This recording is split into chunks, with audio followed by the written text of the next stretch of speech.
चलिए देखते हैं प्रश्नावली 10.1 का सवाल नंबर 5। कह रहा है एक त्रिभुज की भुजाओं का अनुपात 12:17:25 है और उसका परिमाप 540 सेंटीमीटर है। इस त्रिभुज का क्षेत्रफल ज्ञात कीजिए। तो मान लीजिए आपके पास यह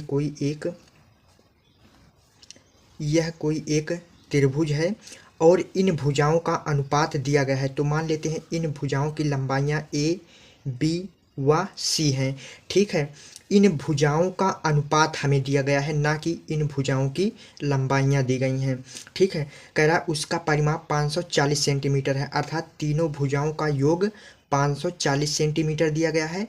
हमें इस त्रिभुज का क्षेत्रफल ज्ञात करना है। तो सबसे पहले जो प्रश्न में दिया है उसको लिख लेते हैं। तो प्रश्न में दिया गया है त्रिभुज की भुजाओं का अनुपात अर्थात ए अनुपाते बी अनुपाते सी, ए अनुपाते बी अनुपाते सी बराबर दिया गया है हमारा 12:17:25। ये हमें दिया गया है।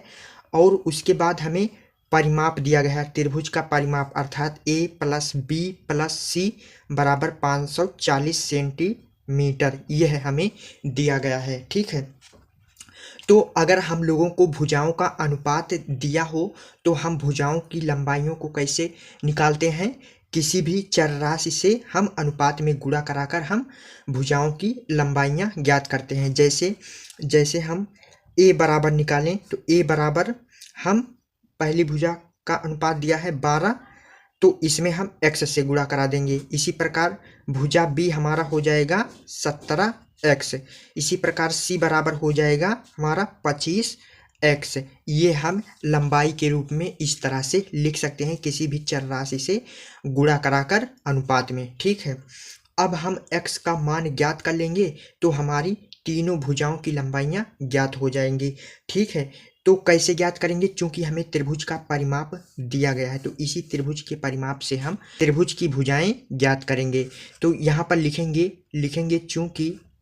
चूंकि हम लोगों को दिया गया है a प्लस बी प्लस सी बराबर 540 सेंटीमीटर, यह दिया गया है।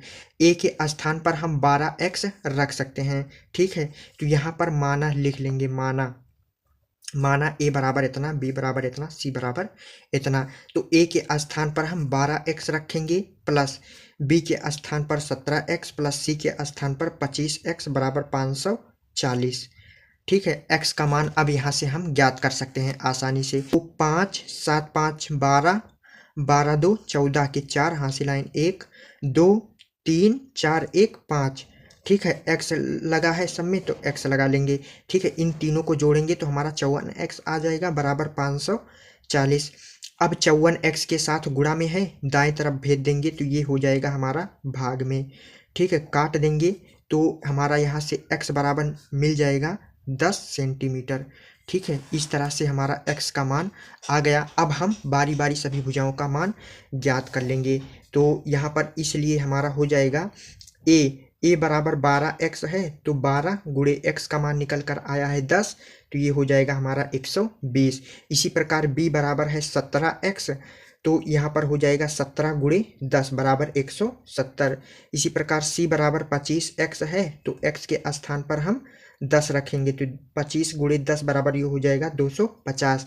तो त्रिभुज की तीनों भुजाओं की लंबाइयाँ ज्ञात हो गई, अतः हम त्रिभुज का क्षेत्रफल ज्ञात कर सकते हैं। तो लेकिन त्रिभुज का क्षेत्रफल ज्ञात करने के लिए हमें त्रिभुज का अर्ध परिमाप की आवश्यकता होती है। तो चूंकि हम लोगों को पता है कि a प्लस बी प्लस सी बराबर 540, ये हमें प्रश्न में दिया गया है, तो अर्ध परिमाप हम कैसे ज्ञात करते हैं? परिमाप का आधा कर देते हैं, अर्थात a प्लस बी प्लस सी का आधा अर्थात 540/2 कर देंगे। 2 से काट देंगे इसको तो ये हो जाएगा हमारा 2 दूनी 4, 1 बचा, 2 सत्ते 14, यहाँ पर 0, तो त्रिभुज का अर्ध परिमाप आ गया 270 सेंटीमीटर।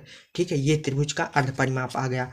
अब हम आसानी से त्रिभुज का क्षेत्रफल ज्ञात कर पाएंगे। हीरोन के सूत्र की मदद से त्रिभुज का क्षेत्रफल ज्ञात करेंगे। तो यहाँ पर लिखेंगे हीरोन के सूत्र से त्रिभुज का क्षेत्रफल बराबर होता है, त्रिभुज का क्षेत्रफल बराबर, तो हीरोन का फार्मूला कैसे लिखते हैं? पूरे पे अंडर रूट लगाएंगे, एक बार एस लिखेंगे, उसके बाद हम 3 ब्रैकेट इस तरह से लगा लेंगे।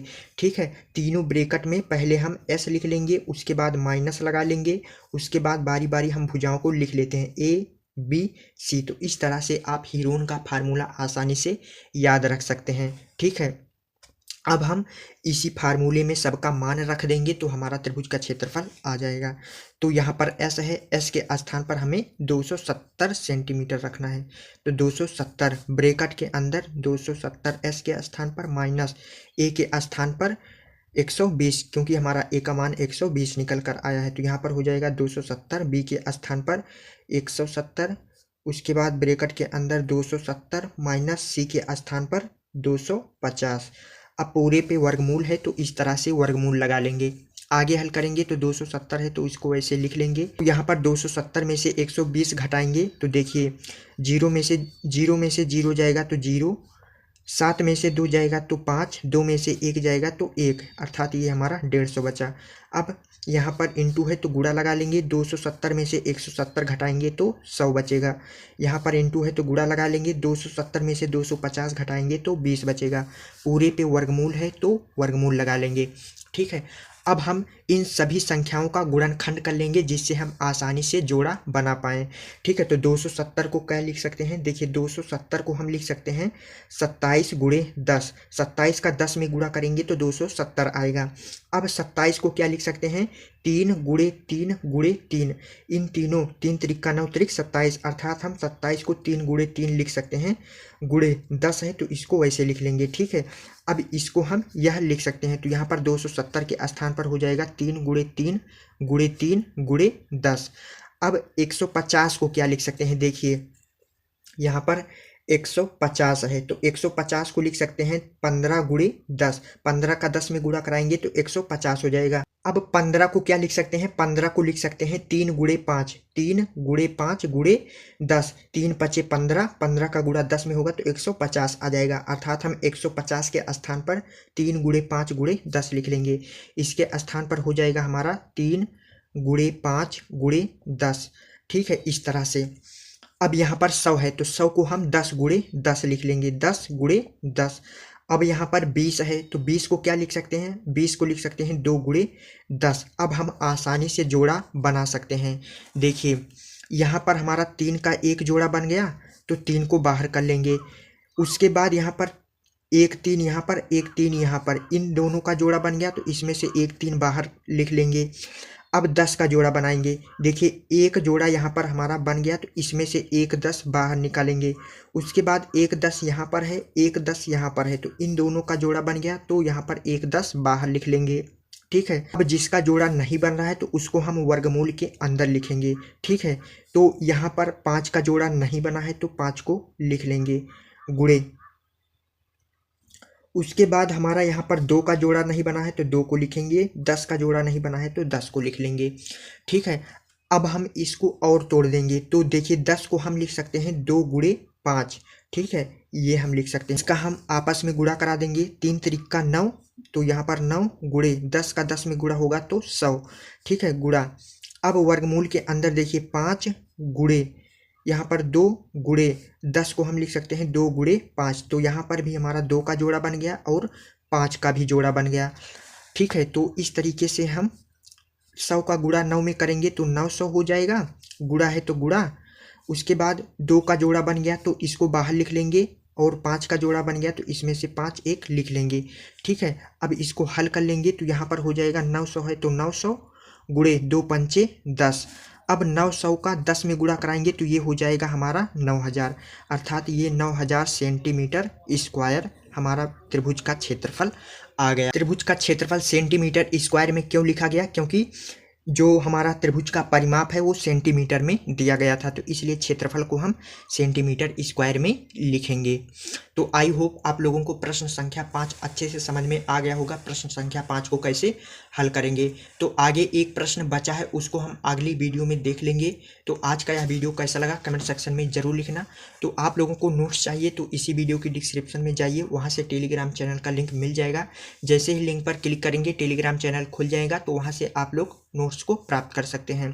तो तब तक के लिए सभी दोस्तों को जय हिंद।